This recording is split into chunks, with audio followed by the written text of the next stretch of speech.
This boy and girl coming home from school look quite content with life. And why not? They're looking forward to an important date, dinner at home with the family. What's the matter? Doesn't that sound exciting to you? Well, to them it's a special occasion, as it has been ever since they sat down to dinner in high chairs. Why should they feel that way about something you take so completely for granted?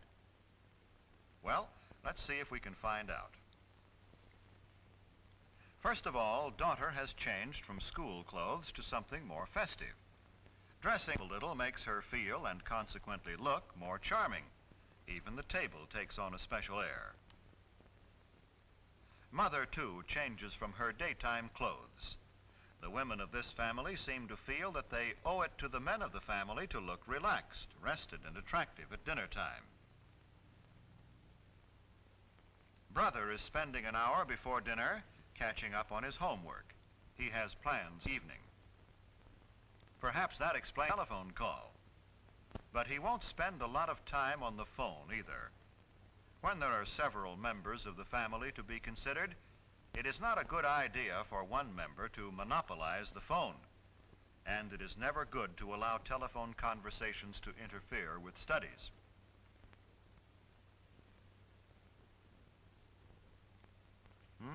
Is it that late? Dad will be here any minute. Better tell Mother she's needed in the kitchen. Brother notices the time and realizes that he must put things in order and clean himself up in time for dinner.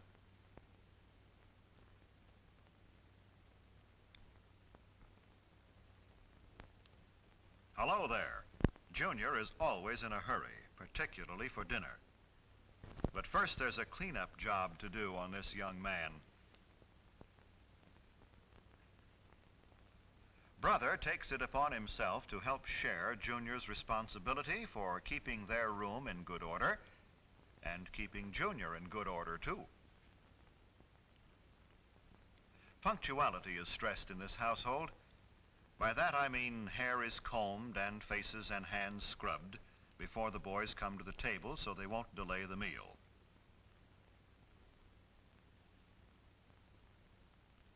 Now, mother and daughter put the finishing touches on the dinner.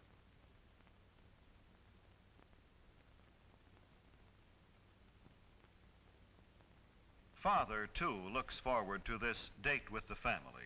He has had a hard day at the office, and in his briefcase are some contracts which must be looked over tonight. But in the meantime, he will relax at dinner with those he loves.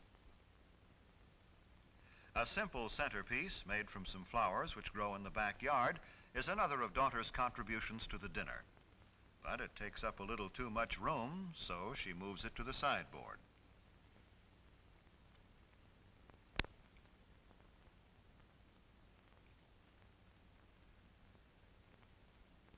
These boys greet their dad as though they are genuinely glad to see him, as though they had really missed being away from him during the day and are anxious to talk to him. This is the time for pleasant discussion in a thoroughly relaxed mood.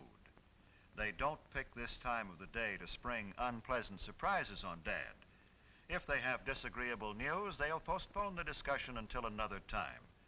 And this is no time to dun Father for a raise in your allowance, new clothes, or argue about other financial matters. Ah, dinner time. Yes, Mother, Junior remembered to clean up.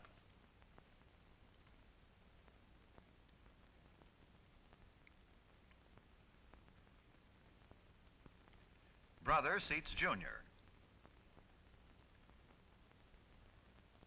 Then helps Mother to her chair as he would his best girl.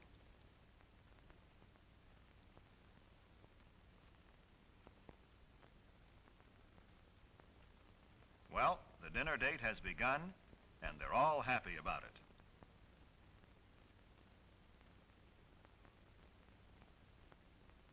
Many families throughout the country observe the custom of saying grace at mealtime. It is always treated with reverence and respect.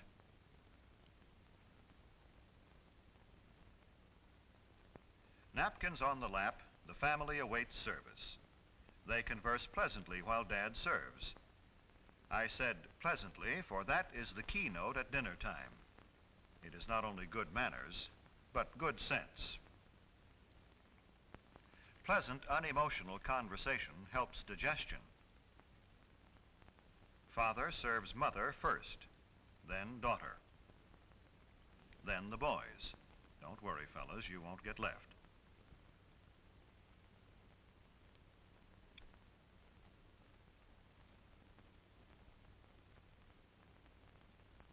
Help cut your meat, Junior? Of course. By example, older children can teach younger ones good table manners.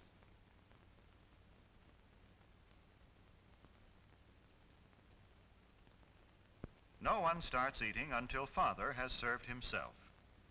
Always wait for the hostess, in this case Mother, to begin eating before you start. Let Father and Mother guide the conversational trend if they desire. After all, they made all this possible and may want to talk over their day with each other. Tell Mother how good the food is. Maybe Sis rates a compliment too. It makes them want to continue pleasing you. Well, all this is good general advice, but there are some specific don'ts. Maybe the family will demonstrate for us. Don't monopolize the conversation and go on and on without stopping. Nothing destroys the charm of a meal more quickly. To say that the rest of the group is bored would be a gross understatement.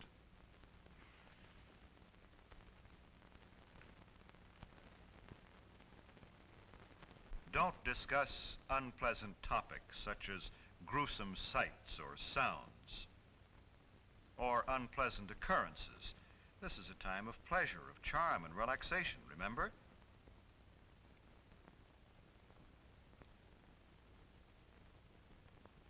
Don't make unkind comparisons about your standard of living. The dinner table is no place for discontent. It makes Dad and Mother uncomfortable and unhappy.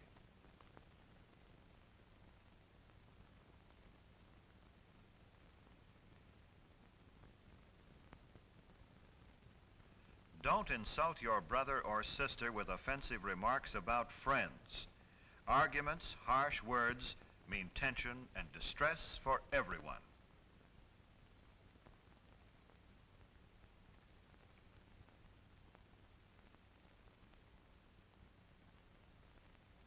Do remember simply this. Treat the other members of your family with the same respect and cordiality you would show your most treasured friend outside the family circle. This does not mean you should be stiff or formal. With your own family, you can relax. Be yourself. Just be sure it's your best self. This is better. Now things are on an even keel again. Now we're ready for dessert. Most families don't have maids, so Mother needs help with the serving from the kitchen. Son says Mother has done enough. Watch him play butler. The removal of dishes from the main course and the serving of dessert set the stage for the conclusion of a thoroughly pleasant meal.